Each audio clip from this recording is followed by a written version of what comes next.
amatérkou Zuzanou Hricovou.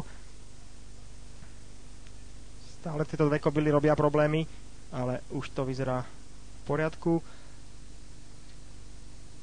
No a zavádzači postupne odbiehajú. Schýluje sa k štartu druhých dostihov dnešného dňa, úvodných a rovinových.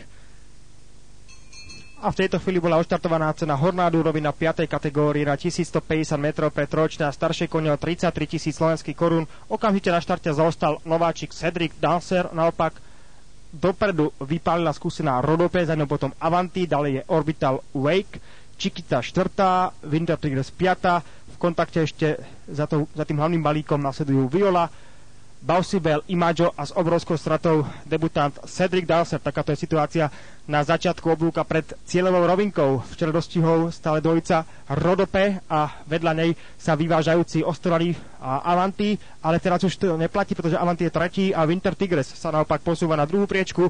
Avanti nasleduje na bronzovom stupienku, dopredu sa posúva aj Viola, už je zhruba štvrtá, záverečných 300 metrov kone sú vo finále. Od bariéry je to stále Rodope, Avanti a Winter Tigres. Táto trojica bojovať o víťazstvo. Orbital Wake už nestíha, Viola sa stlačí ešte zvonka. Stále je to Avanti alebo Rodope a Winter Tigres. Orbital Wake ešte prichádza takisto zvonka Viola. Imajo bude 6. Stále je to Avanti versus Rodope. Avanti, Rodope, Winter Tigres. Ďalej potom Orbital Wake, Viola, bez peňazí Imajo, Chiquita, Cedric Dancer. Oficiálne výsledky. Druhý